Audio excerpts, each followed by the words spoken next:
جو سابقہ امت مسلمہ تھی انہوں نے اپنا مرکز جو ہے وہ مسجد اقصیٰ کو بنا لیا تھا، تو گویا اس مرکز کو بھی، سینٹر کو بھی چینج کیا گیا اور وہ سینٹر بیت اللہ کو مقرر کیا گیا۔ یہ واضح طور پہ علامت تھی کہ نئی جو امت کھڑی ہونے جا رہی ہے وہ پچھلی امت کا کوئی سابقہ لائقہ نہیں ہے، یہ علیحدہ سے ایک امت ہے جو اپنے ایک علیحدہ سینٹر کے ساتھ، اصل شناخت کے ساتھ برپا ہونے والی ہے۔ اس سے یہود کے پھر کان کھڑے ہو گئے۔ ابھی تک وہ یہی سمجھتے تھے کہ شاید مسلمان ہمارا ہی کوئی سابقہ لائقہ ہیں، جیسے عیسائیت ہم میں سے نکلی اسی طرح اب یوں سمجھ لے کہ لوگ یہی کہیں گے کہ جی جس طرح عیسائی یہودیوں سے نکلے اسی طرح مسلمان بھی یہودیوں سے نکلے۔ لیکن جب انہوں نے دیکھا کہ قبلہ ہی تبدیل ہو گیا تو اب ان کے کان کھڑے ہو گئے، اب انہوں نے پروپیگنڈا کرنا شروع کر دیا۔ اس کے بعد ہم یہ بھی دیکھتے ہیں کہ شروع کی جو آیات ہیں ان میں امت مسلمہ کے اوپر ایک ذمہ داری ڈالی جا رہی ہے، اور یہ دعوت و تبلیغ کی ذمہ داری ہے۔ اللہ سبحانہ و تعالیٰ فرماتے ہیں اس امت سے خطاب کرتے ہوئے کہ وَكَذَلِكَ جَعَلْنَاكُمْ أُمَّةً وَسَطًا، ہم نے تمہیں امت وسط یعنی معتدل امت بنایا، لِتَكُونُوا شُهَدَاءَ عَلَى النَّاسِ، تاکہ تم لوگوں کے اوپر گواہ ہو جاؤ، وَيَكُونَ الرَّسُولُ عَلَيْكُمْ شَهِيدًا، اور رسول تمہارے اوپر گواہ ہو، یعنی رسول تو قیامت والے دن ہمارے خلاف گواہی دیں گے کہ یا اللہ میں نے دین ان تک پہنچا دیا تھا۔ قیامت والے دن ہر رسول جو ہے وہ اپنی قوم کے خلاف گواہی دے گا کہ یا اللہ میں نے اپنا دین ان تک پہنچا دیا تھا۔ اللہ کے رسول صلی اللہ علیہ وسلم نے تو خطبہ حجۃ الوداع کے موقع پہ باقاعدہ اس گواہی کی تصدیق بھی کروائی، وہاں پہ جو لوگ موجود تھے کہ الا هل بلغت، کیا میں نے پہنچا دیا؟ تو لوگوں نے یہ کہا کہ اللہ کے رسول صلی اللہ علیہ وسلم آپ نے پہنچایا نہیں، پہنچانے کا حق ادا کیا۔ اسی طرح سے اب جب نبی کریم صلی اللہ علیہ وسلم نے یہ پیغام، یہ میسج اس امت تک پہنچا دیا تو قیامت والے دن اس امت سے پوچھا جائے گا کہ انہوں نے پوری نوع انسانی تک اللہ کے اس میسج کو، پیغام کو یعنی قرآن کو پہنچایا کہ نہیں پہنچایا۔ تو فرمایا کہ یہ امت جو ہے وہ دوسری قوموں کے بارے میں گواہی دے گی کہ یا اللہ ہم نے ان تک آپ کا میسج جو ہے وہ پہنچا دیا تھا لیکن وہ ایمان نہیں لائے، اور نبی جو ہے وہ اس امت کے بارے میں گواہی دے گا۔ تو اس حوالے سے اس امت کو فکر کرنی چاہیے کہ اگر اس وقت دنیا کی آبادی 8 ارب ہے تو اس میں تقریباً کوئی 2 ارب کے قریب مسلمان ہیں، 6 ارب کے قریب یا اس سے زیادہ کافر ہیں۔ کیا ان نان مسلمز تک ہم نے قرآن کا میسج پہنچایا؟ اگر نہیں پہنچایا تو ہم اس میں کیا رول پلے کر رہے ہیں؟ ہمیں اپنی امت کے چھوٹے چھوٹے مسئلوں سے نکل کے اس بڑے مسئلے کو دیکھنا چاہیے۔ وہ جو ہم چھوٹی چھوٹی تنقیدوں میں ایک دوسرے کے اوپر لگی ہوئی ہیں، 6 ارب سے زیادہ تو مسلمان ہی نہیں ہے۔ جو مسلمان نہیں ہے اس کے بارے میں تو پکا ہے کہ وہ جہنم میں جائے گا، اس پہ تو سارے فرقے متفق ہیں۔ اس کے لیے ہم کیا کر رہے ہیں؟ اس کے لیے ہمارے پاس کیا پلاننگ ہے؟ اس کے لیے ہمارے پاس کیا اسٹریٹجی ہے؟ اس کے لیے ہمارا کیا دعویٰ ورک ہے؟ ہمارا سارا کام اسی کے گرد گھومتا رہتا ہے کہ 2 بندے اپنے مسلک میں داخل کر لیے، 4 اس کے مسلک میں جانے سے روک لیے۔ ٹھیک ہے، جس کو ہم صحیح سمجھتے ہیں اس کے لیے ہم کام کر رہے ہوتے ہیں، سارے مسلک والے ایسے کر رہے ہیں، لیکن ہمیں اپنی چیزوں کو پرائرٹائز کرنا ہے، ہمیں امت کے لیول پہ کام کرنا ہے۔ امت کے لیول پہ کام کیا؟ بھائی امت کے لیول پہ سب سے بڑا کام تو یہ ہے کہ لوگوں کو مسلمان کرو، جس کے لیے نبی آتے تھے۔ نبیوں کی تو پہلی دعوت ایمان کی دعوت ہوتی تھی، تو یہاں 6 ارب سے زیادہ تو ایمان ہی نہیں لا رہا، تو کس نے ان کو ایمان کی دعوت دینی ہے؟ کون دے رہا ہے ان کو ایمان کی دعوت؟ چائنیز کو کون دے رہا ہے ایمان کی دعوت؟ 1.5 ارب سے زیادہ تو وہی ہیں۔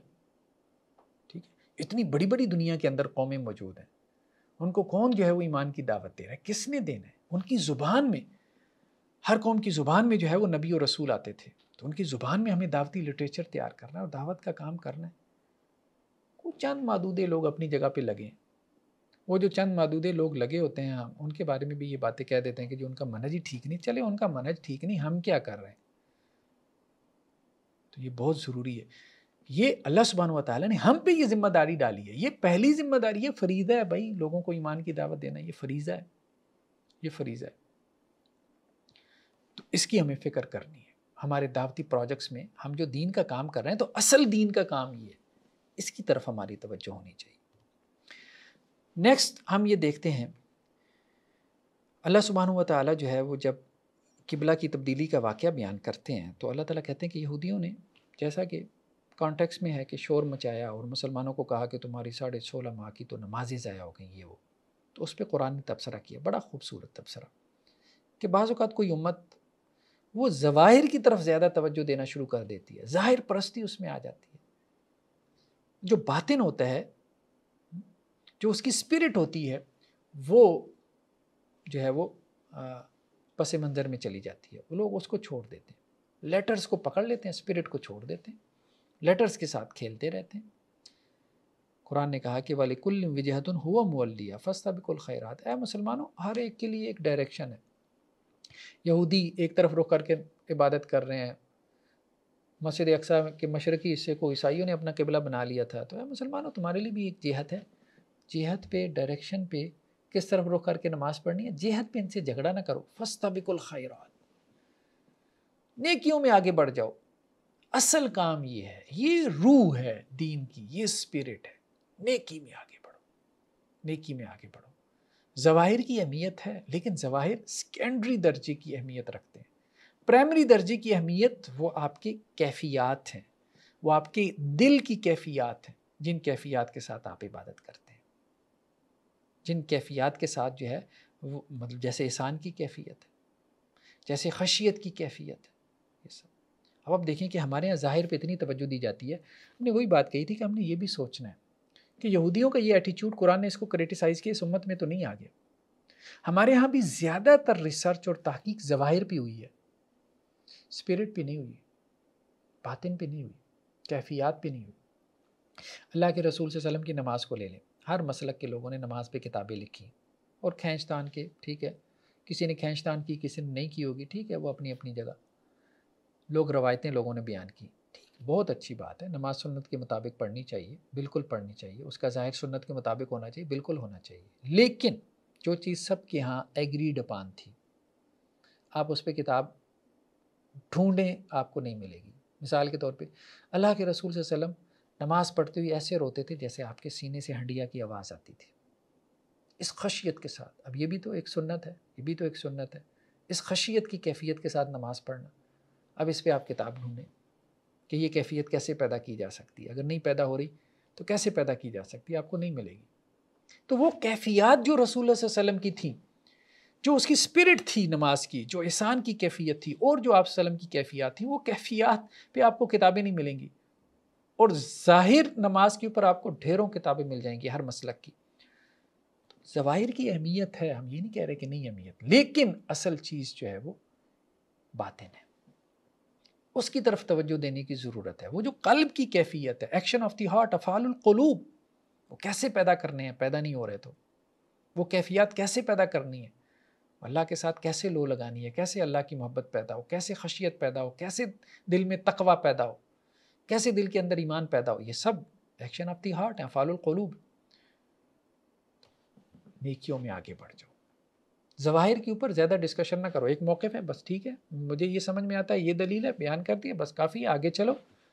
بھائی آپ کو سمجھ میں نہیں آ رہا، کوئی بات نہیں، یہ جو باطنی کیفیت ہے اس پہ متفق ہو، یہ پیدا کرنے کی کوشش کرو، یہ پیدا کرنے کی، نماز احسان کے ساتھ پڑھو، اس پہ متفق ہو، بس یہ کیفیت پیدا کرو کہ نماز ایسے پڑھو جیسے اللہ کو دیکھ رہی، اللہ تمہیں دیکھ رہا ہے۔ تو ظواہر کے بجائے مقاصد کی طرف توجہ۔ نیکسٹ کیا ہے؟ ذکر الہی کی اہمیت۔ قرآن مجید نے کہا فَاذْکُرُونِی اذْکُرْکُم، اللہ تعالیٰ یہ کہتا ہے اے میرے بندو مجھے یاد کرو، میں تمہیں یاد کروں گا، اور میرا شکر ادا کرو، میری ناشکری نہ کرو۔ اللہ کے رسول صلی اللہ علیہ وسلم نے اس بات کو اس طرح سے واضح کیا کہ اللہ سبحانہ و تعالیٰ، یہ بھی حدیث قدسی ہے کہ اللہ تعالیٰ یہ کہتے ہیں جب بندہ مجھے تنہائی میں یاد کرتا ہے تو میں بھی اس کو یاد کرتا ہوں، اور جب وہ مجھے مجلس میں یاد کرتا ہے تو میں اسے اس سے بہتر مجلس میں یاد کرتا ہوں، یعنی فرشتوں کی مجلس میں۔ اور جب بندہ میری طرف جو ہے وہ چل کر آتا ہے تو میں اس کی طرف دوڑ کر آتا ہوں، اور جب وہ میری طرف جو ہے وہ ایک ہاتھ بھر آتا ہے تو میں، یعنی بالشت بھر آتا ہے تو میں اس کی طرف جو ہے وہ بازو بھر آتا ہوں، زیادہ اس کی طرف لپکتا ہوں۔ تو اللہ تعالیٰ تو زیادہ رسپانسو ہے، بندہ جتنا اللہ کی طرف بڑھتا ہے اللہ تعالیٰ اس سے زیادہ اس کی طرف بڑھتے ہیں، اس سے زیادہ اس کی طرف بڑھتے ہیں، زیادہ رسپانسو ہے اللہ تعالیٰ۔ تو اللہ تعالیٰ کہتے ہیں مجھے یاد کرو، میں تمہیں یاد کروں گا، مجھے یاد رکھو، میں تمہیں یاد رکھوں گا، اور میری ناشکری نہ کرو، میری ناشکری۔ بندہ بعض اوقات جو ہے وہ بہت مشکل میں ہوتا ہے، آزمائش میں ہوتا ہے، کہتا ہے یا اللہ میں آپ سے دعائیں مانگ رہا ہوں، آپ مجھے یاد ہی نہیں کر رہے۔ تو اللہ کا دین بھی تو مشکل میں ہے، جب اللہ کا دین مشکل میں ہے تو اس وقت تم نے اللہ کو کیوں نہیں یاد رکھا، اس کے رسول کو، اور اس دین کی کیوں نہیں نصرت اور حمایت کی؟ یہ ہے اللہ کو یاد رکھنے کا معاملہ۔ یعنی ایک تو اللہ کو یاد رکھنے کا معاملہ ٹھیک ہے، وہ زبان سے یاد رکھنا، ذکر کرنا، دل میں یاد رکھنا، وہ تو ہے ہی ہے، لیکن اس کے ساتھ ساتھ جو ہے اللہ کے دین کی نصرت بھی مراد ہے۔ پھر جب آپ آزمائش میں ہوگے تو اللہ تعالیٰ آپ کو بھی یاد رکھیں گے، آپ سے آپ کی آزمائش بھی ٹالیں گے۔ تو اللہ کے دین کی نصرت کرتے ہیں، اللہ تعالیٰ ان کی نصرت کرتا ہے۔ جو آسانی میں جو ہے وہ اللہ کو یاد رکھتے ہیں، اللہ تعالیٰ تنگی میں پھر انہیں یاد رکھتے ہیں۔ تو فَاذْكُرُونِی اذْکُرْکُم، ذکر الہی کی یہ اہمیت ہے۔ اللہ کو بھولنا نہیں چاہیے، اللہ کو بھولنا نہیں چاہیے، ہر حال میں اللہ کو یاد رکھو، ہر حال میں، اٹھتے بیٹھتے چلتے پھرتے۔ دل کر رہا ہے، نہیں دل کر رہا، کبھی دل کر رہا ہوتا ہے پھر بھی ذکر کرو، نہیں دل کر رہا پھر بھی ذکر کرو، اور معمول بنا لیں کہ روزانہ جو ہے وہ حمد و ثنا کی تسبیحات کرنی ہے، تسبیح و تحلیل کی، درود شریف کی، استغفار کی۔ نیکسٹ آیات میں اللہ سبحانہ وتعالیٰ نے صبر کی اہمیت بیان فرمائی۔ فرمایا اے اہل ایمان استعینوا بالصبر والصلاۃ، صبر کے ذریعے اللہ کی مدد حاصل کرو، نماز کے ذریعے بھی۔ اللہ کی مدد کیسے حاصل ہو سکتی ہے؟ اللہ کی مدد حاصل کرنے کے دو ٹول ہیں، ایک نماز، آپ صلی اللہ علیہ وسلم کو جب کوئی مشکل پیش آتی تھی تو آپ فوراً نماز کی طرف متوجہ ہوتے تھے، نماز پڑھ کے اللہ سے مدد مانگو۔ دوسرا صبر، صبر کرو۔ آپ صلی اللہ علیہ وسلم نے جیسے کہا نا کہ جو صبر کرنا چاہتا ہے اللہ تعالیٰ اس کو صبر دے دیتا ہے، جو کرنا ہی نہیں چاہتا اس کو پھر صبر نہیں ملتا، وہ پھر بے صبرا ہوا رہتا ہے، پھر وہ کہتا ہے یہ کیوں ہو گیا میرے ساتھ، یہ ایسے نہیں ہونا چاہیے تھا۔ تو ایسے کر لو بھائی، جتنا بے صبری کا مظاہرہ کر لیں آپ کا مسئلہ تو حل نہیں ہوتا۔ یعنی بے صبری کرنے سے، اللہ سے شکوے شکایات کرنے سے، اللہ سے لڑنے سے، ایون اللہ کو برا بھلا کہنے سے آپ کا مسئلہ حل ہو جائے گا؟ نہیں ہوگا، وہ تو وہیں کا وہیں ہے۔ تو صبر کرنا سیکھو، صبر کرنا سیکھو، پیشنس تمہارے اندر ہونا چاہیے، ٹالرنس ہونا چاہیے۔ اور فرمایا کہ جو لوگ اللہ کے راستے میں فوت ہو جائیں، مارے جائیں، ان کو مردہ مت کہو، بل احیاء، بلکہ وہ زندہ ہے، یعنی شہداء کے ہیں اللہ کے ہاں زندہ ہیں۔ اللہ کے رسول نے حضرت جعفر طیار رضی اللہ عنہ کے بارے میں فرمایا ان کے 2 بازو کٹ گئے تھے، اللہ نے انہیں 2 پر دے دیے، وہ جنت میں اڑتے پھرتے ہیں، جنت میں اڑتے پھرتے ہیں۔ تو شہداء ان کی ارواح تو اللہ سبحانہ وتعالیٰ، جیسا کہ مسند احمد کی روایت ہے، وہ سبز رنگ کی پرندوں کی یعنی چڑیوں کی پیٹوں میں ڈال دیتے ہیں، سارا دن جنت میں چرتی چکتی ہیں وہ، اور شام جو ہے وہ اللہ کے عرش کے نیچے قندیلوں میں گزارتی ہیں، اور اللہ سبحانہ وتعالیٰ ان کو روزانہ جھانک کے پوچھتے ہیں میرے بندوں کو چاہیے تو نہیں، یا اللہ اس کے علاوہ کیا چاہیے؟ دن جنت میں گزرتا ہے، شام جو ہے وہ اللہ کے عرش کے سائے میں گزرتی ہے، اللہ کے عرش کے نیچے اللہ کے جوار میں، قرب و جوار میں گزرتی، رات اللہ کے ساتھ گزرتی، اس سے زیادہ کیا چاہیے؟ تو یہ شہید کا مرتبہ ہے، یہ شہید کا درجہ ہے، وہ اس کو مردہ مت کہو، وہ زندہ ہے اللہ کے ہاں، اس نے اپنے خون سے جو ہے وہ اللہ سبحانہ وتعالیٰ کی دین کی نصرت کی، اس نے اپنی جان قربان کر دی اللہ کے دین کے لیے۔ یہاں تو لوگ سیاسی پارٹیوں کے لیے کر دیتے ہیں۔ اور ساتھ میں کیا کہا کہ دیکھو میں لازماً تمہاری آزمائش کروں گا، وَلَنَبْلُوَنَّكُمْ بِشَيْءٍ مِّنَ الْخَوْفِ وَالْجُوعِ، خوف جیسے ہوتا ہے انسان کے اوپر، ڈر، دشمن کا خوف ہوتا ہے، والجوع، بھوک، تنگی آ جاتی ہے، معاشی تنگی آتی ہے، وَنَقْصٍ مِّنَ الْأَمْوَالِ، کبھی مال میں نقصان ہو جاتا ہے، والانفس، اور اسی طرح جان کا نقصان ہو جاتا ہے، والثمرات، کبھی غلہ، اناج، فصل، اس کو کوئی کیڑا لگ گیا، کوئی اسی طرح سے سیلاب آ گیا، تو یہ تکالیف، یہ مصیبتیں آتی رہتی ہیں۔ تو اس پہ اللہ تعالیٰ صبر کرنے والوں کو کیا کریں گے؟ اجر دیں گے۔ وَبَشِّرِ الصَّابِرِينَ، صبر کرنے والوں کو خوشخبری دے دیں، جب ان کو کوئی مصیبت پہنچتی ہے تو وہ کیا کہتے ہیں؟ ہم بھی اللہ کی طرف جانے والے ہیں، یہ سب کچھ ختم ہو جانے والا ہے، سب اللہ کا ہی ہے۔ تو یہی لوگ ہیں جن کے اوپر ان کے رب کی طرف سے رحمتیں نازل ہوتی رہتی ہیں، اور یہی لوگ ہدایت یافتہ ہیں۔ تو صبر ایک بہت عام ٹول ہے۔ آپ صلی اللہ علیہ وسلم فرمایا بندہ مومن کا معاملہ عجیب ہے، کبھی نعمت میں ہو تو اللہ کا شکر ادا کرتا ہے، اجر پا جاتا ہے، آزمائش میں ہو تو صبر کرتا ہے، پھر بھی اجر پا جاتا ہے۔ انسان 2 حالتوں سے خالی نہیں ہے، یا تو نعمت میں ہے یا مشکل میں ہے، آزمائش میں ہے، دونوں طرح سے وہ اجر پا لیتا ہے۔ نیکسٹ آیات میں اللہ سبحانہ وتعالیٰ نے ایک شرک کا تذکرہ کیا۔ ہم تو صرف شرک اسی کو سمجھتے ہیں کہ جی جیسے بت کے سامنے سجدہ کر دیا، کسی جو ہے وہ قبر کے سامنے سجدہ کر دیا، ٹھیک ہے۔ شرک صرف یہ نہیں ہے کہ بت کے سامنے سجدہ کر دیا یا قبر کے سامنے جو ہے وہ انسان لیٹ گیا۔ شرک کی کئی قسمیں ہیں، قرآن جس کی طرف اشارہ کرتا ہے، اور بعض اوقات بہت سے لوگ جو اپنے آپ کو موحد سمجھتے ہیں کہ وہ بڑے توحیدی ہیں، وہ بھی شرک کی ان قسموں میں مبتلا ہو جاتے ہیں۔ تو شرک کو قرآن سے سمجھنے کی ضرورت ہے، اس پہ ہم نے علیحدہ سے کچھ ایپیسوڈ ریکارڈ کروائے ہیں۔ قرآن میں جو شرک ہے، اس کی جو کیٹیگریز، اس کی جو اقسام ہے، فرمایا لوگوں میں سے وہ بھی ہیں من یتخذ من دون اللہ اندادا، جنہوں نے اللہ کے علاوہ کچھ معبود بنا لیے۔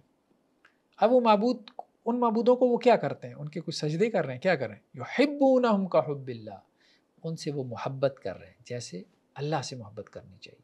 یہ ہے شرک فی المحبت. یعنی کسی چیز کی محبت جب اللہ کی محبت سے بڑھ جائے، اللہ تعالیٰ کہتے ہیں سب سے بڑی محبت اللہ کی محبت ہونی چاہیے. تم نے اللہ کی محبت میں کسی کو شریک کر لیا؟ نہیں. یعنی اللہ کی عبادت میں جس طرح سے شریک نہیں کرنا، اسی طرح تمہارے اندر کی جو کیفیات ہیں، جو کیفیت اللہ کے لیے ہونی چاہیے وہ کیفیت کسی بندے کے لیے نہیں ہونی چاہیے. اس میں بھی کسی کو شریک نہ ٹھہراؤ.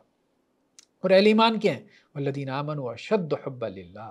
اہل ایمان اللہ سے سب سے زیادہ محبت کرتے ہیں، ان کے دل میں سب سے زیادہ محبت اللہ کی ہوتی ہے. جیسے ہمارے یہاں سیاسی پارٹیوں کے رہنما ہوتے ہیں، لوگ ان سے اتنی شدید محبت کرتے ہیں، ان کے لیے جان دینے کو تیار ہوتے ہیں، اور اس طرح سے اپنے جذبات کا اظہار کرتے ہیں، ہم یہ کر دیں گے ان کے لیے، وہ کر دیں گے، ٹھیک ہے، ہماری ریڈ لائن ہے اور فلاں ہے، یہ ہے. اور لیکن یہ بات کبھی اللہ اور اس کے رسول کے لیے نہیں کہیں گے. بدقسمتی ہے. حالانکہ یہ باتیں اللہ اور اس کے رسول صلی اللہ علیہ وسلم کے لیے ہونی چاہیے تھی. کسی نے ان کے بارے میں یہ بات کہی تو وہ ہماری ریڈ لائن ہے، اللہ اور اس کے رسول. تو جذبات کا اظہار، شدید ترین جذبات کا اظہار بندہ مومن اللہ اور اس کے رسول صلی اللہ علیہ وسلم کے بارے میں کرے گا، ٹھیک ہے، نہ کہ اپنے پارٹی لیڈر کے بارے میں. نیکسٹ قرآن نے کیا کہا؟ اسلام میں حلال و حرام کا تصور، اس کو اجاگر کیا گیا.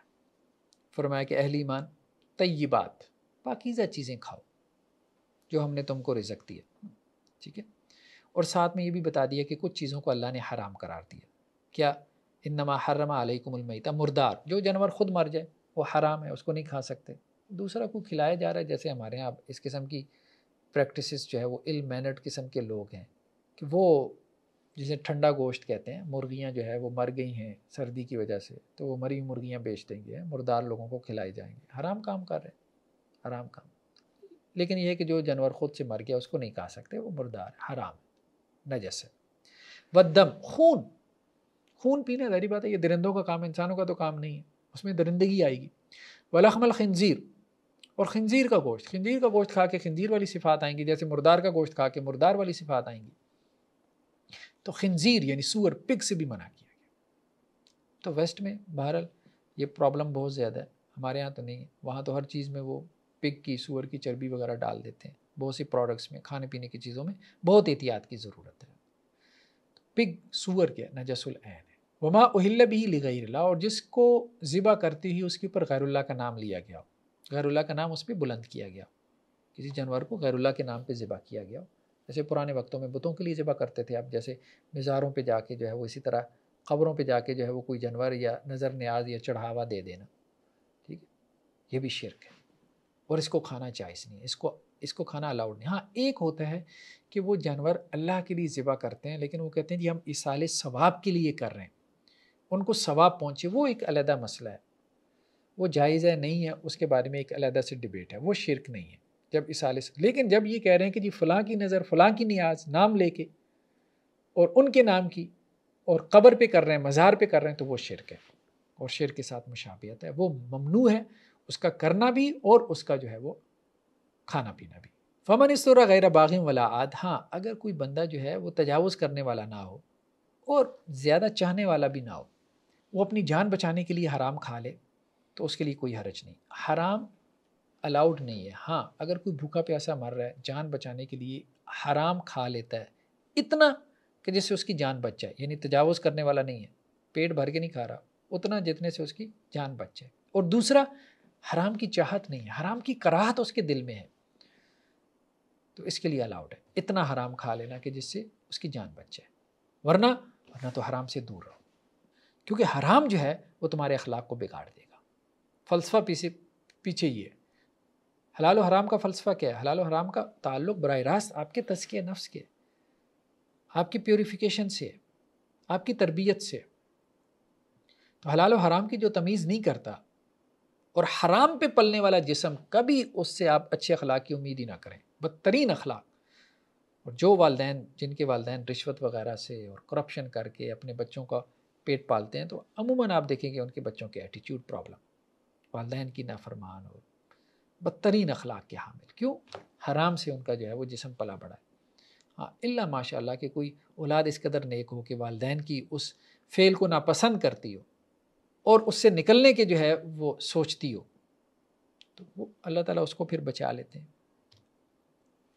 نیکسٹ رکوع میں کیا ہے کہ نیکی کیا ہے، نیکی کو ڈیفائن کیا گیا اور بہت اہم بات ہے، قرآن نے کہا ہے کہ نیکی یہ نہیں ہے ان تولوا وجوہکم قبل المشرق، مشرق مغرب کی طرف منہ کر لینا، یہ نیکی نہیں، یعنی ظواہر، چند ظواہر کی طرف لوگوں کو متوجہ کیا ہوا ہے اور اسی کے اوپر لگایا ہوا ہے۔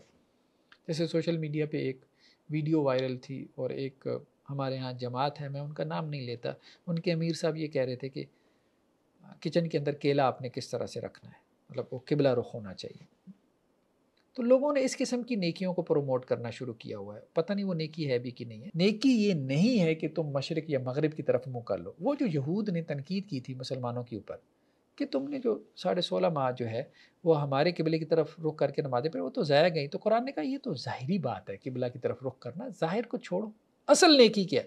وَلَٰكِنَّ الْبِرَّ مَنْ آمَنَ بِاللَّهِ وَالْيَوْمِ الْآخِرِ وَالْمَلَائِكَةِ وَالْكِتَابِ وَالنَّبِيِّينَ۔ اصل نیکی ایمان ہے، اللہ کو ماننا، آخرت کو ماننا، فرشتوں کو، کتابوں کو، نبیوں کو، جو یہ مان رہا ہے بھائی وہ نیکی تو کر رہا ہے۔ اور ایمان کے بعد سب سے بڑی نیکی کیا ہے؟ وَآتَى الْمَالَ عَلَىٰ حُبِّهِ ذَوِي الْقُرْبَىٰ، مال دینا اللہ کے راستے میں، مال خرچ کرنا، یہ نیکی ہے، انفاق کرنا، خرچ کرنا، رشتہ داروں پہ، یتیموں پہ، مسکینوں پہ، مسافروں پہ، سوال کرنے والوں پہ، اور گردن چھڑانے۔ اور پھر نماز کا ذکر ہے، وَأَقَامَ الصَّلَاةَ وَآتَى الزَّكَاةَ، اور پھر کیا ہے؟ وَالْمُوفُونَ بِعَهْدِهِمْ، نیکی کیا ہے؟ وعدہ پورا کرو۔ اور پھر کیا ہے؟ وَالصَّابِرِينَ، صبر کرنا، یہ نیکی ہے۔ جب یہ لوگ جو یہ کام کرتے ہوں، ایمان ہے، اللہ کے راستے میں خرچ کرنا ہے، نماز پڑھنا ہے، زکوٰۃ دینا ہے، وعدہ پورا کرنا ہے، صبر کرنا ہے، یہ لوگ اگر یہ دعویٰ کریں کہ یہ نیک ہے تو قرآن کہتا ہے کہ یہ سچے ہیں، یہ سچے ہیں۔ باقی تو پھر دعوی ہیں، ظواہر پرستی ہے، وہی بات جو آ گئی، آبجیکٹیوز جو ہے وہ سامنے نہیں ہے، شریعہ کے، دین کے مقاصد سامنے نہیں ہیں، بس ظاہر کو ہی نیکی سمجھے بیٹھے ہیں، اور اس ظاہر میں بھی بعض اوقات غیر متعلق باتوں کے اوپر جو ہے وہ لڑ رہے ہیں، یا غیر متعلق بحثوں میں پڑے ہیں۔ مسواک ہے، اس کی لمبائی کتنی ہونی چاہیے، جو آپ نے جو ہے وہ شملہ ہے آپ کے امامے کا، وہ دائیں طرف ہونا چاہیے، بائیں طرف ہونا چاہیے۔ آپ کے جیب میں موبائل ہے، اس میں قرآن مجید ہے، تو وہ اگر آپ واش روم میں لے گئے تو پھر اس کا کیا کفارہ ہوگا؟ تسبیح آپ نے پکڑی ہے، وہ بائیں ہاتھ میں پکڑ کے پڑھ سکتے ہیں کہ نہیں پڑھ سکتے؟ ایسی باتوں کے اندر جو ہے وہ امت کو الجھایا ہوا ہے۔ وہ بھائی بڑی بڑی باتیں جو اصل نیکی ہے اس کی طرف لوگوں کو مائل کرے۔ آج کی خبر تھی کہ ایک والدین نے کیا کیا کہ پہلے اپنے بچوں کو زہر دیا، پھر خود زہر کھا کے مر گئے۔ ہمارے روزمرہ کی نیوز پیپر میں، الیکٹرانک پرنٹ میڈیا میں، سوشل میڈیا میں آپ کو یہ خبریں سننے کو ملتی، لوگ بھوکوں مر رہے ہیں، لوگوں پہ ظلم ہو رہا ہے، جاگیردار وڈیرے لوگوں کو ظلم کر کے مار رہے ہیں، لوگ قتل ہو رہے ہیں۔ اس کی طرف توجہ دیں، لوگوں کو ظلم سے بچائیں، لوگوں کے مسائل حل کریں، لوگ مر رہے ہیں اور ہم ابھی ان چھوٹی چھوٹی باتوں پہ جو ہے وہ لڑ رہے ہیں، ان چھوٹی چھوٹی باتوں کے پیچھے جو ہے وہ کر رہے ہیں۔ اصل نیکی وہ ہے لوگوں کو ظلم سے بچاؤ، وہ نیکی ہے۔ قصاص کا حکم، نیکسٹ آیات میں اللہ تعالیٰ نے قصاص کا حکم دیا کہ یا ایھا الذین آمنوا کتب علیکم القصاص فی القتل، مقتولوں کے بارے میں قصاص فرض ہے۔ کسی کو قتل کر دیا گیا تو قصاص کیا ہے؟ اس کا بدلہ، اسٹیٹ بدلہ لے گی۔ جو قاتل ہے اس کو آپ ہینگ کرو، لٹکاؤ۔ لیکن اب کیا ہے؟ یورپی یونین جو ہے وہ دباؤ ڈال رہی ہے، پاکستان کے اوپر بھی، پاکستانی ریاست پہ بھی دباؤ ڈال رہی ہے کہ یہ جو ڈیتھ پینلٹی ہے اس کو آپ ختم کریں۔ کیوں؟ ان کی ریزن یہ ہے کہ ایک بندہ تو ویسے ہی مر گیا، یعنی مقتول، کلڈ پرسن، وہ تو ویسے ہی مر گیا، اب کلر کو بھی مار کے کیا کرنا ہے آپ نے؟ دوسرا انسان بھی ضائع کرنا ہے۔ اچھا اس کو سمجھاؤ، کوئی سائیکالوجسٹ دے دو، جیل میں رکھو، کوئی تربیت کرو اس کی، وہ تربیت کرو تاکہ چند سالوں بعد اس کو چھوڑ دو اچھا شہری سمجھ کے، پھر باہر جا کے وہ دو چار پھڑکا دیں۔ اور یہ تجربات وہ کیے جا رہے ہیں عقل کی بنیاد پہ۔ قرآن نے کہا بھائی قصاص ہے، جو قاتل ہے اس کو جواب میں قتل کرو، اس کو قتل کرو گے تو ہزاروں لوگوں کی جانوں کو آپ محفوظ بنا لو گے، کسی کو پھر جرت نہیں ہوگی۔ ہمارے بعض دوست احباب کا کہنا ہے کہ انہوں نے سعودی عرب میں وہ جیسے پبلک پلیسز پہ ان کے ہاں رواج رہا ہے کہ وہ سزا نافذ کرتے ہیں، چور کا ہاتھ کاٹتے ہیں یا کسی قاتل کی گردن اڑاتے ہیں پبلک پلیس پہ۔ بعض اوقات جمعے کے بعد جو ہے وہ مجمع میں ایسا ہوتا ہے، تو جو ایک دفعہ دیکھ لے ایک ہفتہ تو وہ بستر سے نہیں اٹھتا اس کے خوف کی وجہ سے۔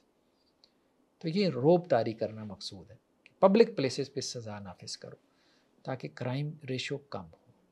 تو یا ایھا الذین آمنوا کتب علیکم القصاص فی القتل، اور اگلی آیات میں کیا کہا، وَلَکُمْ فِی الْقِصَاصِ حیات، قصاص میں تو تمہارے لیے زندگی ہے، یعنی ایک کو تم مار رہے ہو تو اس سے ہزاروں کو زندگی دے رہے ہو، اس کو بھی تو سمجھو۔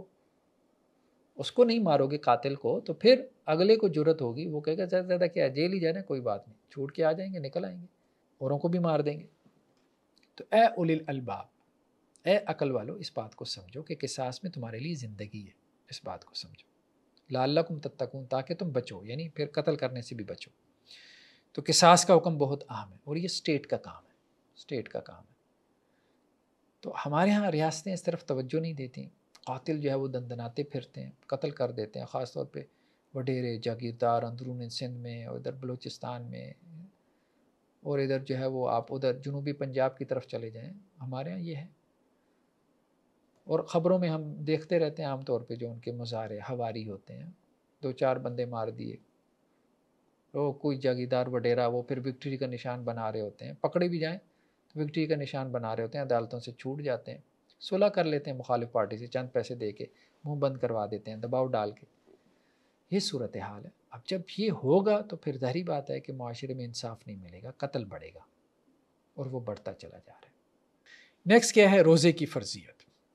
اللہ سبحانہ و تعالیٰ فرما رہے ہیں کہ اہل ایمان، تم پہ روزہ رکھنا فرض کیا گیا جیسا تم سے پہلے لوگوں پہ فرض تھا، پہلی قوموں کے اوپر بھی روزہ فرض تھا، صرف تم پہ فرض نہیں کیا گیا۔ اور اس کا مقصد کیا ہے، تاکہ تم متقی بنو، لعلکم تتقون، تمہارے اندر تقوی پیدا ہو۔ روزے کا مقصد کیا ہے، ایک ٹریننگ ہے، حلال کو تم نے چھوڑنا ہے، حلال کو چھوڑ کے تم اپنی ٹریننگ کر رہے ہو 1 مہینے میں، تاکہ 11 مہینوں میں حرام چھوڑنے کی تمہاری ٹریننگ ہو جائے، حرام چھوڑنا تمہارے لیے آسان ہو جائے۔ تو بیسیکلی یہ تربیت ہے۔ جیسے عربوں میں رواج تھا کہ وہ اپنے گھوڑوں کو روزہ رکھواتے تھے، تپتے صحرا کے اندر ان کو کھلا پلا کے موٹا تازہ کر کے تپتے صحرا میں جون جولائی کی گرمیوں میں کھڑا کر دیتے تھے، ان کی چربی پگھلتی تھی، پھر ان کا جسم گٹ جاتا تھا۔ اب اس گھوڑے کے اوپر سوار ہو کے لوٹ مار کرنا، جنگ میں جانا، تو گھوڑے کے اندر وہ برداشت پیدا کرنے کے لیے ایسا کرتے تھے، سارا دن ان کو بھوکا پیاسا رکھتے تھے۔ تو یہی اللہ سبحانہ و تعالیٰ نے کہا کہ یہ بندہ مومن جو ہے مشقتیں برداشت کرنے والا ہو۔ اللہ نہ کرے جیسے ہم دیکھتے ہیں سیریا، لیبیا، یمن، عراق، پھر اس کے بعد افغانستان، کشمیر، برما، پتہ نہیں کہاں کہاں مشکلات آتی ہیں، جنگیں چھڑ جاتی ہیں، پتہ بھی نہیں چلتا، پورے ملک جو ہے وہ کھنڈر بن جاتے ہیں۔ تو انسان کو مشکل حالات کے لیے تیار رہنا چاہیے۔ تو یہ تربیت ہے، ایک تو یہ تربیت ہے کہ انسان مشکل حالات کے لیے تیار رہتا ہے، اور دوسرا یہ بھی تربیت ہو رہی ہے کہ گناہ سے بچنے کی تربیت ہے جو ہم رمضان میں حاصل کر رہے ہیں۔ تو یہ روزے کا مقصد ہے۔ اگر روزہ رکھ کے انسان جو ہے وہ جھوٹ سے نہ بچے، برائی کی باتوں سے نہ بچے، تو آپ صلی اللہ علیہ وسلم فرمایا کہ جس کا روزہ اس سے جھوٹ نہ چھڑوائے، برائی نہ چھڑوائے، تو پھر اس روزے کا کیا فائدہ؟ اللہ تعالیٰ کو تو بھوکا پیاسا رہنے کا جو ہے وہ مطلب اللہ تعالیٰ کو تو یہ نہیں ہے کہ جی وہ اس کا بندہ بھوکا پیاسا رہے، تو اس کی تربیت کے لیے، تو تربیت بہت ضروری ہے۔ نیکسٹ آیات میں رمضان اور قرآن کا تعلق بیان کیا گیا کہ رمضان کے مہینے میں قرآن نازل ہوا، اور ہدی للناس، یہ وہی بات آ گئی، تمام انسانوں کے لیے یہ قرآن ہدایت ہے۔ تو رمضان میں قرآن نازل ہوا، اس سے کیا مراد ہے؟ بعض سیرت نگاروں نے یہ لکھا ہے، بعض نے لکھا ہے کہ رمضان کے اندر جو ہے وہ قرآن مجید کی نزول کی ابتدا ہوئی، یعنی پہلی آیات جو نازل ہوئیں وہ رمضان کے آخری عشرے میں نازل ہوئی، واللہ عالم۔ لیکن بعض اہل علم نے یہ بھی کہا ہے، بعض مفسرین نے، کہ رمضان میں جو لیلۃ القدر کی رات ہے، اس رات میں لوح محفوظ سے آسمانی دنیا پہ قرآن مجید ایک مرتبہ نازل ہوا، اس لیے قرآن نے کہا کہ رمضان میں قرآن نازل ہوا۔ تو رمضان اور قرآن کا بہت گہرا تعلق ہے۔ دن میں روزہ رکھو اور اپنے نفس کو کمزور کرو، رات میں تراویح میں قرآن مجید سنو اور اپنی روح کو مضبوط کرو۔ تو انسان 2 چیزوں کا مرکب ہے، جسم اور روح، ان دونوں کی آپس میں کشمکش لڑائی جاری رہتی ہے۔ جسم غالب آ جائے، خواہش غالب آ جائے تو انسان جو ہے وہ برائی کی طرف مائل ہو جاتا ہے، روح غالب آ جائے جو کہ آسمانوں سے آئی ہے تو انسان نیکی کی طرف مائل رہتا ہے۔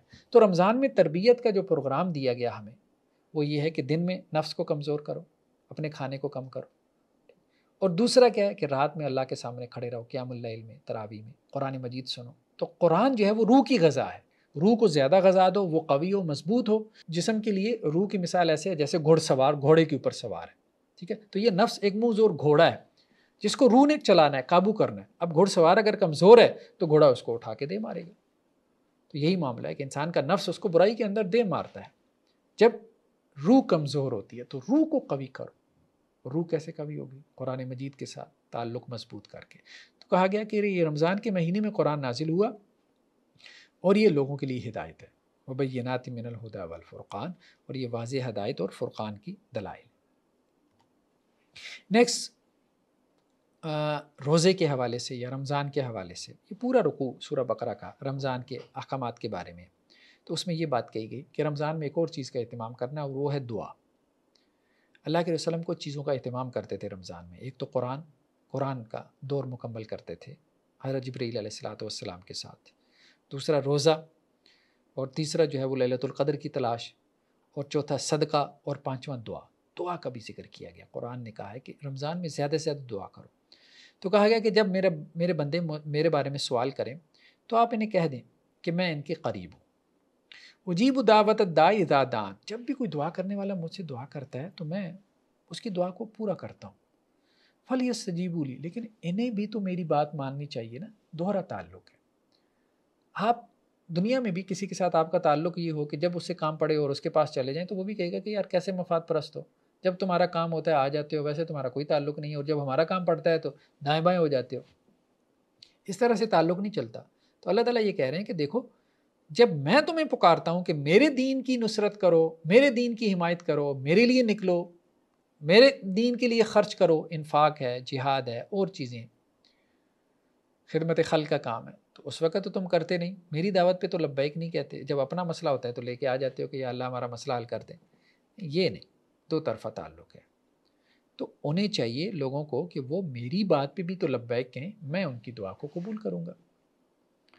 اللہ کے رسول صلی اللہ علیہ وسلم فرمایا کہ بندہ مومن جب دعا کرتا ہے تو تین میں سے ایک بات لازم ہوتی ہے، یا تو اللہ تعالیٰ اس کی دعا قبول کر لیتے ہیں، یا پھر اللہ تعالیٰ اس سے کوئی آزمائش دور کر دیتے ہیں، یا پھر اللہ تعالیٰ اس کی دعا کو آخرت کے لیے ذخیرہ کر لیتے ہیں.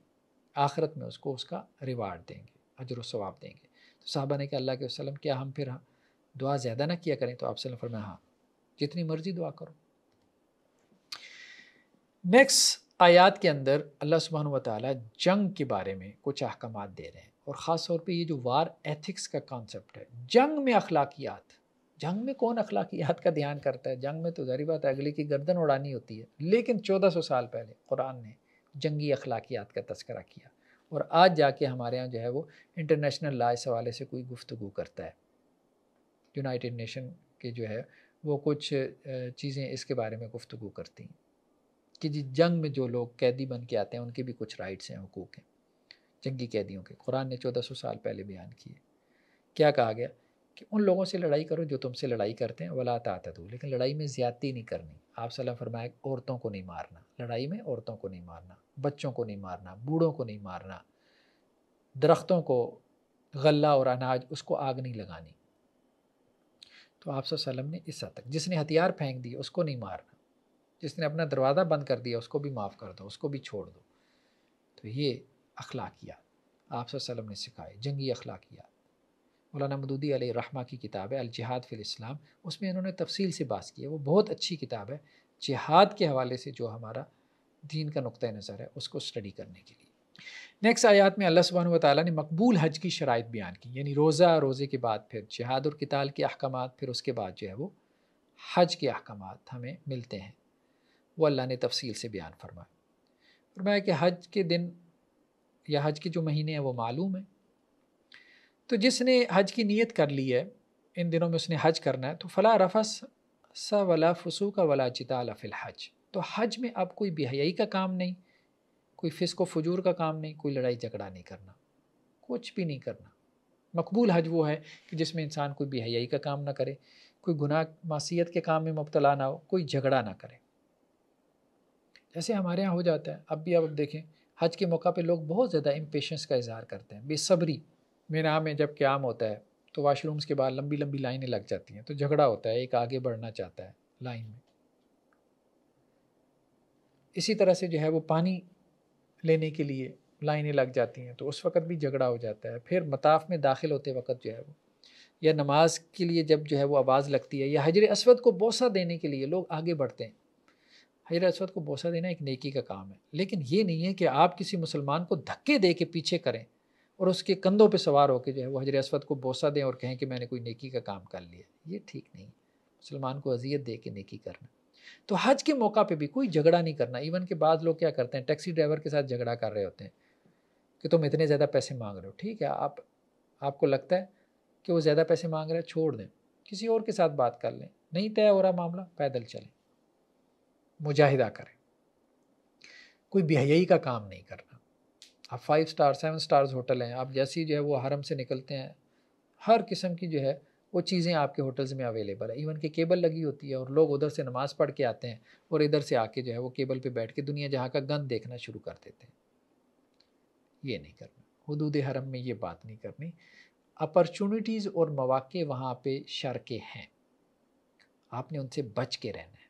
اللہ تعالیٰ نے اس دنیا میں خیر بھی پیدا کیا، شر بھی پیدا کیا، تو اس سے بچ کے رہنا ہے. ہر قسم کے فسق و فجور سے، بے حیائی کے کام سے اور جنگ و جدال سے بچنا ہے حج کے دنوں میں. تبھی آپ کا حج مقبول حج ہوگا، اور وہ مقبول حج ہی آپ کے گناہوں کو معاف کرتا ہے. اور آپ صلی اللہ علیہ وسلم فرمایا کہ مقبول حج اس کی جزا کیا ہے کہ بندہ ایسے ہو جاتا ہے کہ جیسے جس دن اس کی ماں نے اس کو پیدا کیا، یعنی بالکل گناہوں سے پاک. پھر حج کے موقع پہ کہا گیا کہ لوگ جا کے دعائیں کرتے ہیں، بہت اچھی بات ہے. تو کہا گیا کہ 2 قسم کے لوگ ہیں. ایک وہ ہیں کہ جو یوں دعا کرتے ہیں کہ اللہ تعالیٰ ہمیں جو دینا ہے ربنا آتنا فی الدنیا، دنیا میں ہی دے دے. صرف اللہ سے دنیا مانگتے ہیں. اللہ کو یہ پسند نہیں ہے کہ اللہ سے صرف دنیا مانگے. یہ ایٹیچیوڈ پرابلم ہے، اللہ کو پسند نہیں. فرمایا اس کے لیے پھر آخرت میں کوئی حصہ نہیں ہے جو اللہ سے صرف دنیا مانگی جا رہا ہے. ہاں کچھ لوگ ایسے ہیں جو اللہ سے کہہ رہے ہیں ربنا آتنا فی الدنیا حسنہ وفی الآخرۃ حسنہ، یا اللہ دنیا کی بھی بھلائی دے، آخرت کی بھی. ٹھیک ہے، دنیا مانگنے میں کوئی حرج نہیں ہے. چلو دنیا مانگنے میں پہل بھی کر لو، پہلے دنیا مانگ لو، لیکن آخرت بھی تو مانگو. تو فرمایا یہ وہ لوگ ہیں کہ جن کو اللہ سبحانہ و تعالیٰ جو ہے وہ دنیا میں بھی بھلائی دیں گے اور آخرت میں بھی بھلائی دیں گے. نیکسٹ آیات میں اللہ سبحانہ و تعالیٰ نے یہ بات بیان کی ہے کہ جنت میں جو داخلے کا رستہ ہے، یعنی جنت کی طرف جو رستہ جا رہا ہے، اگر آپ اس رستے کے مسافر ہیں تو یہ بات ذہن میں رکھیں کہ وہ رستہ آزمائشوں سے پر ہے. تو صحابہ کرام خاص طور پہ مکہ کے اندر جب تشدد ہو رہا تھا، لوگ ایمان لے کے آ رہے تھے، مشرکین مکہ جو ہے وہ بدترین تشدد کرتے تھے. حضرت بلال رضی اللہ عنہ، حضرت عمار بن یاسر، آل یاسر، حضرت خباب بن الارت، بعض صحابہ آپ صلی اللہ علیہ وسلم کے پاس آئے بھی، جیسا کہ تفصیلی روایات میں ملتا ہے کہ اللہ کے رسول صلی اللہ علیہ وسلم اب تو بہت ہو گیا، اللہ سے دعا کریں اللہ تعالیٰ ان کافروں کے اوپر کوئی عذاب ہی نازل کر دے.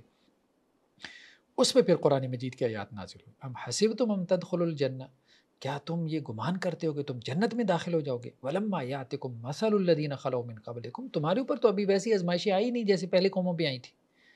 مستہم البأساء والضراء وزلزلوا، پچھلی قوموں کے اوپر شدید ترین آزمائشیں ہیں، جسمانی بھی، معاشی تنگی بھی، اور وہ ہلا مارے گئے. حتیٰ یقول الرسول والذین آمنوا معه متى نصر اللہ، حتیٰ کہ اللہ کے جو رسول تھے اور ان کے جو ساتھی تھے وہ پکار اٹھے اللہ کی مدد کب آئے گی. تو انہیں بتا دیں اللہ کی مدد قریب ہے. تو جنت کی طرف جانے کا رستہ، اس میں تو یہ آزمائشیں آئیں گی. ایمان پہ ثابت قدم رہنا پڑے گا، پھر ہی جنت ملے گی. نیکسٹ آیات کے اندر شراب اور جوئے کی ممانعت، یعنی یہ اس وقت کی 2 بڑی بیماریاں تھیں عرب کلچر کے اندر، دور جاہلیت سے چلی آ رہی تھیں. ایک تو شرک بہت بڑی بیماری تھی، اس کے علاوہ کچھ اور بھی بڑی بیماریاں یا گناہ تھے، ان میں سے ایک شراب اور جوا. تو اے نبی صلی اللہ علیہ وسلم آپ سے سوال کرتے ہیں شراب اور جوئے کے بارے میں، تو آپ ان سے کہہ دیں کہ یار یہ بہت بڑے گناہ ہیں، شراب اور جوا بہت بڑے گناہ ہیں. ومنافع للناس، اگرچہ اس میں کچھ لوگ اپنے لیے کوئی منفیت کا پہلو بھی نکال سکتے ہیں، جیسے شراب میں وہ جی صحت اچھی ہو گئی، یا جوئے میں یہ کہہ سکتے ہیں کہ جی ہمیں فائدہ ہو گیا، جیت گئے. لیکن وَإِسْمُهُمَا أَكْبَرُ مِن نَفْعِهِمَا، ان کا جو گناہ ہے ان کے فائدے سے زیادہ ہے، ان کا جو نقصان ہے وہ ان کے فائدے سے زیادہ ہے. تو شراب اور جوئے کو منع کر دیا قرآن نے، سختی سے منع کر دیا، کیونکہ شراب سے انسان کی عقل جاتی رہتی ہے، اور جوئے میں کیا ہے، انسان جب ہارتا ہے تو حسد پیدا ہوتا ہے، اور دوسرے کے جیتنے سے وہ خوش نہیں ہوتا، کیونکہ بغیر محنت کے وہ آپ کا پیسہ لیے جا رہا ہے، اور پھر اس سے لڑائی جھگڑا فتنہ فساد قتل و غارت تک نوبت آ جاتی ہے. تو یہ گناہ ایسے ہیں کہ جو زمین میں فساد برپا کرتے ہیں. شراب پینے کے بعد کیا کرے گا؟ ڈرائیو کرے گا، کسی کو مار دے گا. شراب پینے کے بعد اول فول بکے گا، لڑائی جھگڑے کا باعث بنے گا. شراب پینے کے بعد فائرنگ کر کے کسی کو اڑا دے گا. جب عقل ہی نہیں ہے تو جو مرضی کرے. ٹھیک ہے، تو شراب اور جوا اس کا نتیجہ کیا ہے؟ فساد فی الارض، زمین کے اندر فساد. تو اس لیے قرآن نے ایسے کاموں سے منع کر دیا. یعنی قرآن میں جن چیزوں سے منع کیا گیا یا ہمارے دین میں جن چیزوں سے منع کیا گیا اس کے پیچھے بھی کوئی لاجک ہے، کوئی حکمت ہے. انسان کی فلاح کے لیے، انسان کی فائدے کے لیے ان کاموں سے منع کیا گیا، اور جن کا حکم دیا گیا اس پہ بھی انسان کی بھلائی ہے، انسان کا فائدہ ہے۔ اور آپ سے سوال کرتے ہیں کہ کیا خرچ کریں، آپ انہیں کہیں کہ جو ضرورت سے زائد ہے اس کو خرچ کرتے ہیں، جو ضرورت سے زائد ہے، ٹھیک ہے۔ نیکسٹ آیات میں اللہ سبحانہ و تعالیٰ نے کہا کہ یہ خاص طور پہ جو سوشل لائف ہے اس کے حوالے سے کچھ احکامات دیے کہ مشرک مرد جو ہے اس کے ساتھ اپنی عورتوں کا نکاح نہ کرو، اور اسی طرح مومن مرد جو ہے وہ مشرک عورتوں سے نکاح نہ کرے۔ تو اللہ سبحانہ و تعالیٰ کہہ رہے ہیں کہ وَلَا تَنْكِحُوا الْمُشْرِكَاتِ، مشرک عورتوں سے نکاح نہ کرو یہاں تک کہ وہ ایمان لے آئیں، اور مومن لونڈی وہ تمہارے لیے مشرک عورت سے بہتر ہے، بھلے وہ مشرک عورت کتنی ہی تم کو اچھی نہ لگے، خوبصورت ہے، ویل سیٹلڈ ہے، ایجوکیٹڈ ہے، نہیں، اس کی طرف نہیں جانا۔ اور مشرک مردوں سے بھی نکاح نہ کرو یہاں تک کہ وہ ایمان لے آئیں، اور غلام جو مومن ہے وہ تمہارے لیے بہتر ہے مشرک مرد سے، بھلے وہ مشرک مرد تمہیں کتنا اچھا لگے، مطلب ویل ایجوکیٹڈ ہے اور بڑا اس کا سوشل سٹیٹس ہے، کاروباری آدمی ہے، کھاتا پیتا ہے، نہیں، اس سے غلام بہتر ہے جو مومن ہو، جو موحد ہو۔ کیوں؟ کیونکہ مشرک جو ہے وہ آگ کی طرف بلاتے ہیں اور اللہ تمہیں جنت کی طرف بلا رہے ہیں۔ دونوں کا جو ہے وہ جو لائف کی جو ڈائریکشن ہے وہ ڈیفرنٹ ہے دونوں کی، ایک مشرق میں جا رہا ہے دوسرا مغرب میں جا رہا ہے، ٹھیک ہے۔ تو جب دونوں کی لائف کی ڈائریکشن ڈیفرنٹ ہے تو وہ کیسے جو ہے وہ اپنی زندگی کی گاڑی ایک راستے پہ ڈال سکتے ہیں؟ نہیں ڈال سکتے، ایک طرف کھینچے گا دوسرا دوسری طرف کھینچے گا تو گھر کا ادارہ تباہ ہو جائے گا، چلے گا بھی نہیں۔ لیکن ہمارے یہاں ہم دیکھتے ہیں کہ یہ مسائل ہیں ابھی، یہاں پاکستان میں تو نہیں لیکن انڈیا میں مسلمان ہیں، کئی مسلمانوں کو آپ دیکھیں کہ انہوں نے ہندو عورتوں سے شادی کی ہوئی ہے، کئی مسلمان مردوں نے۔ تو یہ بہت بری بات ہے، بہت بری بات ہے، یہ نکاح نہیں ہوتا، یہ جائز ہی نہیں ہے، الاؤڈ ہی نہیں ہے، دین اسلام کے اندر تو کم از کم الاؤڈ نہیں ہے۔ قرآن نے واضح طور پہ منع کر دیا کہ کسی مسلمان مرد کا نکاح ایسی عورت سے نہیں ہو سکتا جو ہندو ہے، اور کسی مسلمان عورت کا نکاح کسی ہندو مرد سے بھی نہیں ہو سکتا، یہ بھی ٹھیک نہیں۔ نیکسٹ جو کچھ رکوع ہیں اس میں اللہ سبحانہ و تعالیٰ نے فیملی لائف کو ڈسکس کیا۔ فیملی لائف کے بارے میں قرآن مجید میں احکامات بڑی تفصیل سے ہیں، ایون کہ نماز روزے کے بارے میں اتنی تفصیل سے احکامات نہیں ہیں جتنا فیملی لائف کے بارے میں۔ اس کی وجہ یہ ہے کہ فیملی لائف جو ہے وہ سوسائٹی کا بیسک یونٹ ہے۔ ایک فیملی، خاندان کیا ہے؟ سوسائٹی کی، معاشرے کی بنیادی اکائی ہے۔ اگر خاندان مضبوط ہے، جیسے اینٹ مضبوط ہے تو دیوار مضبوط ہوگی، دیوار مضبوط ہے تو گھر مضبوط ہوگا، تو اسی طرح فرد مضبوط ہے تو خاندان مضبوط ہے، خاندان مضبوط ہے، سوسائٹی اور معاشرہ جو ہے وہ مستحکم بنیادوں پہ قائم ہوگا، وہ مضبوط ہوگا۔ تو قرآن بہت زیادہ فوکس کرتا ہے کس کو؟ سوسائٹی کو، اور سوسائٹی میں بھی خاص طور پہ خاندان کو، فیملی لائف کو۔ فیملی لائف کے بارے میں اس لیے تفصیل سے احکامات دیے تاکہ فیملی کو تم نے درست ڈائریکشن میں رکھنا ہے۔ تو میاں بیوی کے حقوق و فرائض کی بات کرتے ہوئے کہا وَلَهُنَّ مِثْلُ الَّذِي عَلَيْهِنَّ بِالْمَعْرُوفِ وَلِلرِّجَالِ عَلَيْهِنَّ دَرَجَةٌ۔ دیکھو عورتوں کے حقوق ہیں جیسا کہ عورتوں کی ذمہ داریاں ہیں، لیکن معروف، عرف کے مطابق، کسٹم، رواج۔ دیکھیں کچھ ذمہ داریاں ایسی ہیں شوہر کی جو قرآن نے یا سنت میں آ گئیں، اور کچھ ذمہ داریاں بیوی کی بھی آ گئیں کتاب و سنت میں۔ تو دونوں کے، میاں بیوی کے کچھ حقوق اور کچھ فرائض، کچھ رائٹس اور کچھ ریسپانسبلٹیز ہمیں کتاب و سنت سے مل گئی، لیکن اس کے علاوہ کو سوسائٹی کے اوپر چھوڑ دیا گیا۔ عرف کا لحاظ کر لو، بس اس کے مطابق طے کر لو۔ ہمارے یہاں ہوتا کیا ہے کہ بعض مفتی حضرات اس میں ایک غلطی کرتے ہیں، وہ کہتے ہیں کہ جی عورت کے بارے میں کہاں لکھا ہے کہ وہ اپنے شوہر کے لیے کھانا بنائے یا اس کے کپڑے دھوئے، ٹھیک ہے؟ اگر اس طرح سے آپ نکالنا شروع کریں گے تو پھر مرد کے لیے کہاں پہ لکھا ہوا ہے کہ جی وہ اپنی بیگم کو جو ہے وہ سپلٹ اے سی لگوا کے دے، یا فریج خرید کے دے، یا واشنگ مشین لے کے دے، یا باہر جو ہے وہ کھلانے کے لیے لے جائے، آؤٹنگ کے لیے لے جائے، یا گاڑی لے کے دے، یا اور دیگر سہولیات لے کے دے، تو کہیں لکھا ہوا ہے؟ اس طرح سے نہ کریں۔ یہ دونوں چیزیں عرف سے طے ہو رہی ہوتی ہیں۔ مرد کی کیا رسپانسبلٹیز ہیں، عورت کی کیا رسپانسبلٹیز ہیں، کچھ تو شریعت میں آ گئی اور کچھ عرف سے طے ہو رہی ہیں۔ جب عرف سے طے ہو رہی ہیں تو دونوں طرف سے، یا تو پھر دونوں طرف سے اڑا دینا اس کو، پھر ایک طرف کو فیسیلیٹیٹ نہ کریں، ورنہ تو گھر کا ادارہ تباہ ہو جائے گا۔ تو وَلَهُنَّ مِثْلُ الَّذِي عَلَيْهِنَّ بِالْمَعْرُوفِ وَلِلرِّجَالِ عَلَيْهِنَّ دَرَجَةٌ، اور اللہ نے مردوں کو عورتوں کے اوپر کچھ فضیلت دی ہے، یعنی ان کا جو ایک درجہ ہے گھر کے نظام میں وہ بڑا ہے۔ انتظامی اعتبار سے، اخلاقی اعتبار سے، دینی اعتبار سے ہو سکتا ہے بیوی شوہر سے آگے ہو، لیکن انتظامی اعتبار سے جیسے اب آپ دیکھیں کہ عورتیں باہر جاب کرتی ہیں تو ظاہری بات ہے وہاں پہ بھی ان کو کسی مرد کی جو آپ کہہ لیں کہ جی جو اس کا باس ہے اس کی ایڈمنسٹریشن کو قبول کرنا پڑتا ہے، کیونکہ وہ وہاں اس ادارے میں جاب کر رہی ہے۔ تو انتظامی اعتبار سے کوئی جو بھی بڑا ہے وہ مرد ہے عورت ہے تو آپ کو اس کو ایکسیپٹ کرنا پڑتا ہے۔ تو گھر میں اللہ سبحانہ و تعالیٰ نے مرد کو بڑا بنایا تو اس کو ایکسیپٹ کرنا پڑتا ہے۔ نیکسٹ آیات میں اللہ سبحانہ و تعالیٰ نے طلاق دینے کا صحیح طریقہ بیان کیا۔ ایک تو نکاح ہے، نکاح کے ذریعے ایک فیملی جو ہے وہ وجود میں آتی ہے، لیکن اگر اس فیملی کا آپس میں معاملات نہیں چل رہے، صبح شام کی لڑائی جھگڑا اب وہ اس سے تنگ آ گئے ہیں، ہم نہیں چل سکتے، تو سیپریشن کا راستہ کھلا رکھا گیا۔ عورت ہے تو خلا لے سکتی ہے، مرد ہے تو طلاق ڈائیورس دے سکتا ہے۔ تو فرمایا کہ والطلاق مرتان، طلاق 2 مرتبہ ہے، یعنی طلاق باری باری ہے، ایک وقت میں 3 طلاق یہ ٹھیک نہیں ہے، یہ طلاق بدعت ہے۔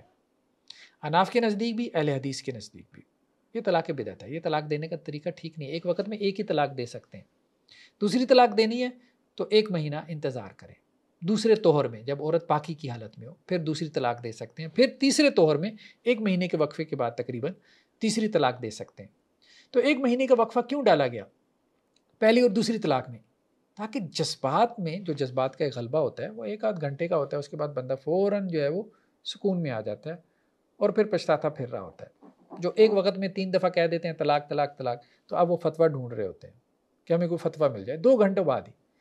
تو یہ اللہ تعالیٰ نے اس لیے یہ میکانزم رکھا ہے، یہ ترتیب اس لیے رکھی ہے کہ دیکھو یہ کوئی جذباتی فیصلہ نہیں ہے، تم نے سپریشن کرنی ہے ضرور کرو، لیکن شعوری فیصلہ ہونا چاہیے، جذباتی نہیں کہ میری فلاں بات نہیں مان رہی تو چلو طلاق دے دیتا ہوں، اچھا تم نے یہ نہیں کیا تو میں طلاق دے دیتا ہوں، یہ نہیں، جیسا عام طور مردوں کا انداز ہوتا ہے، نہیں یہ ٹھیک نہیں ہے۔ طلاق و مرتان، طلاق 2 مرتبہ ہے، باری باری ہے، 1 مرتبہ پھر اس کے بعد پھر اگر تمہارا نہیں چل رہا 1 مہینہ سوچ بچار کی، ٹھیک ہے دوسرے مہینے میں بھی دے دو۔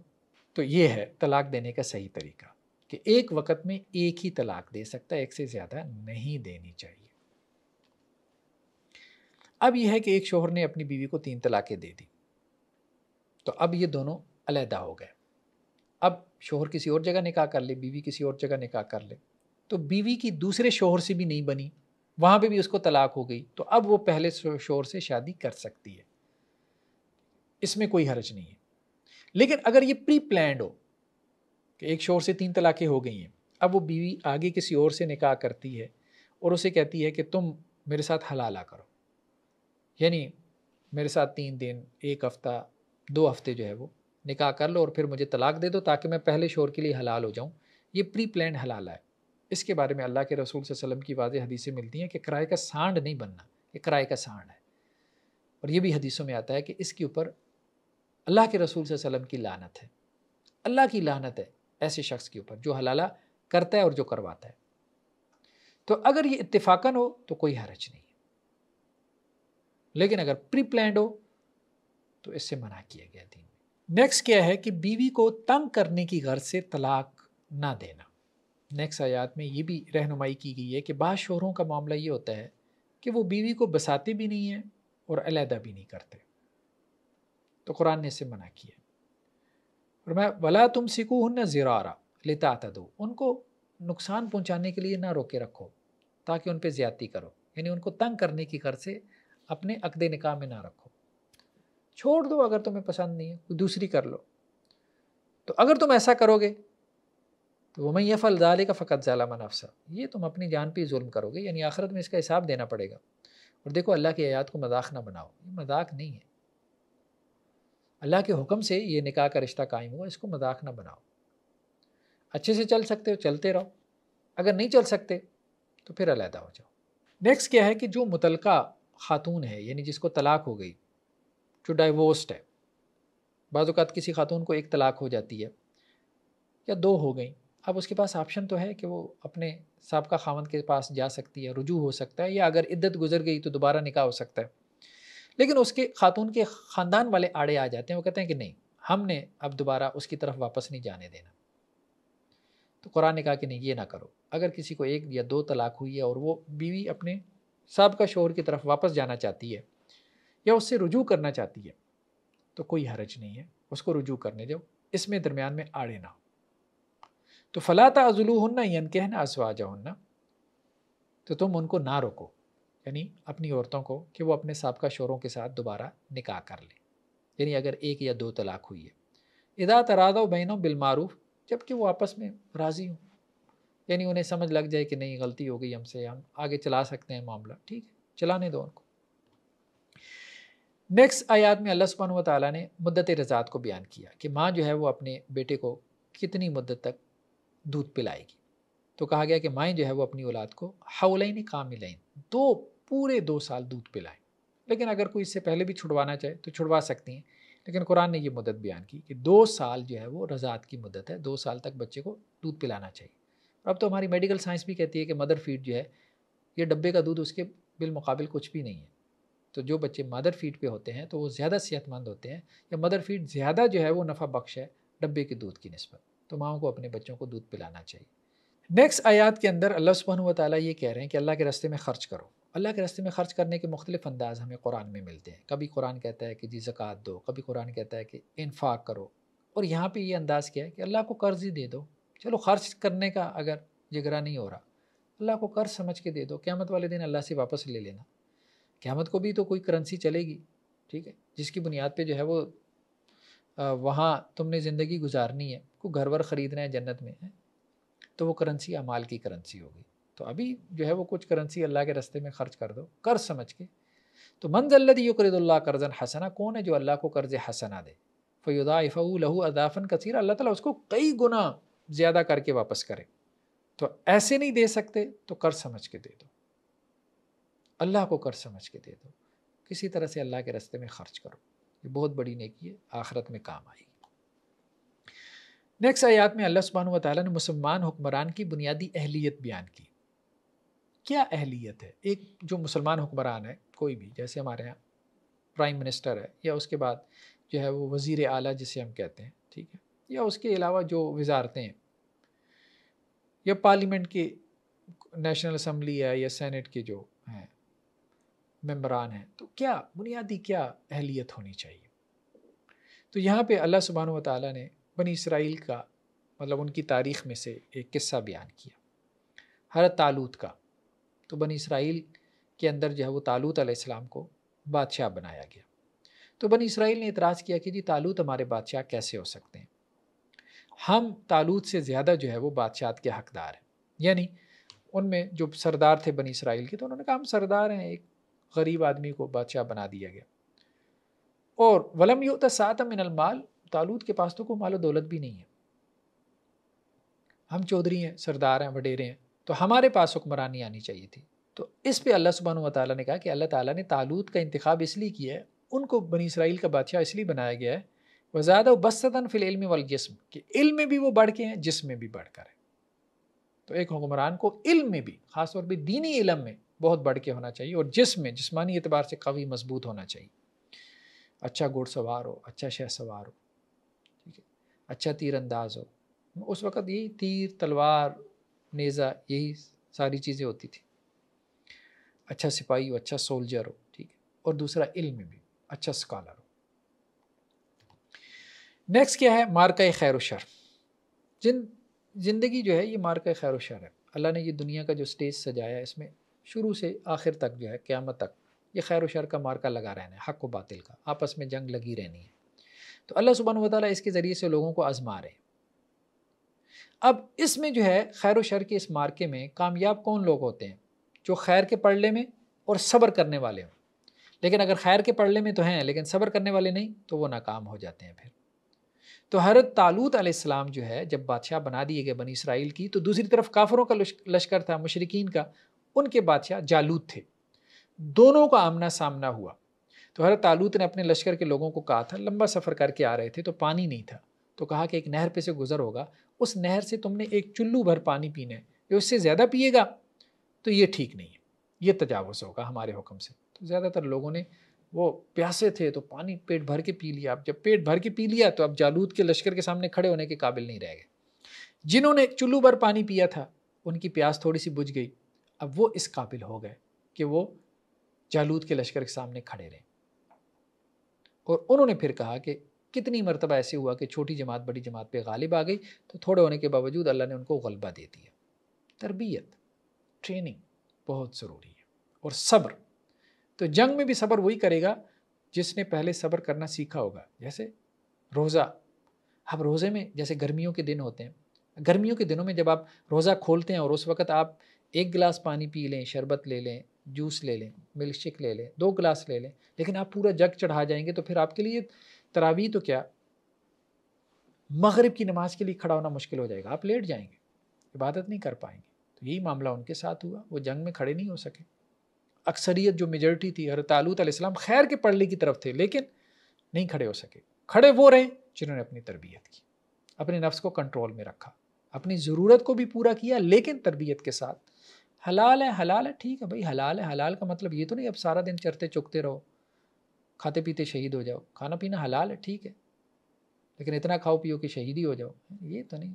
حلال کا مطلب یا جائز کا مطلب یہ بھی نہیں ہے، وہاں پہ بھی آپ کو روک لگانی ہے اپنی تربیت کے لیے۔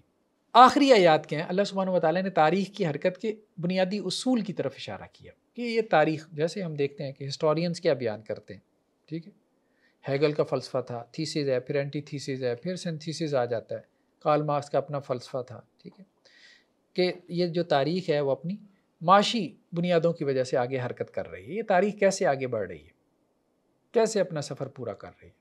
تو قرآن کا جو فلسفہ تاریخ ہے اس میں کیا ہے، اللہ کا فیصلہ بہت اہم ہے اس تاریخ کو آگے بڑھانے میں، اس دنیا کو چلانے میں۔ اللہ کی تدبیر بہت اہم ہے۔ جب شر کا غلبہ ہوتا ہے تو اللہ سبحانہ و تعالیٰ جو ہے وہ شر کو دبا دیتے ہیں، کسی حد تک اس کو دبا دیتے ہیں تاکہ وہ اتنا غالب نہ آ جائے کہ خیر ختم ہو جائے۔ تو یہ اللہ سبحانہ و تعالیٰ خیر اور شر کے 2 پڑھلے ہیں، اللہ تعالیٰ اس کو اوپر نیچے کرتے رہتے ہیں تاکہ یہ خیر اور شر کا مارکا قیامت تک جاری رہے اور دونوں کی آزمائش لگی رہے۔ تو یہاں پہ بھی قرآن نے یہی بات کہی کہ وَلَوْلَا دَفْعُ اللَّهِ النَّاسَ بَعْضَهُم بِبَعْضٍ لَفَسَدَتِ الْأَرْضُ، کہ حضرت داؤد علیہ السلام جو کہ طالوت کے لشکر میں تھے، انہوں نے جالوت کو جو مشرکین کا سردار تھا، سپہ سالار تھا، اس کو قتل کر دیا اور مسلمانوں کو فتح ہو گئی۔ اس وقت کے جو مسلمان تھے بنی اسرائیل، ان کو فتح ہو گئی۔ تو حضرت طالوت کے بعد پھر حضرت داؤد علیہ السلام بادشاہ بنے بنی اسرائیل کے، پھر ان کے بعد حضرت سلیمان علیہ السلام بنے۔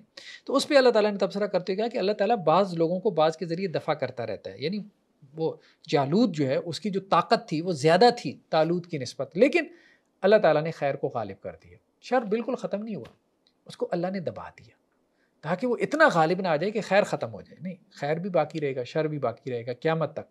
یہ خیر اور شر کا مارکا، یہ اللہ سبحانہ و تعالیٰ جیسے ترازو میزان کے 2 پڑلے ہوتے ہیں، وہ اوپر نیچے ہوتے رہتے ہیں، تو یہ اللہ تعالیٰ اس کو اسی طرح سے چلائے رکھیں گے۔ تو اللہ کی جو تدبیر ہے، اللہ کا جو امر ہے، وہ بہت اہم ہے اس تاریخ کو آگے بڑھانے میں، نہ کہ اس میں کوئی معاشی فیکٹر یا کوئی میٹیریل فیکٹرز، ان کی کوئی اہمیت ہے نہیں، وہ بھی اللہ کے اس حکم کے، اللہ کے اس امر کے محتاج ہے۔ تو آج ہمارا دوسرا پارہ مکمل ہوا، نیکسٹ ٹائم ہم انشاءاللہ تیسرے پارے کا مطالعہ کریں گے۔ جزاکم اللہ خیر، والسلام علیکم ورحمۃ اللہ وبرکاتہ۔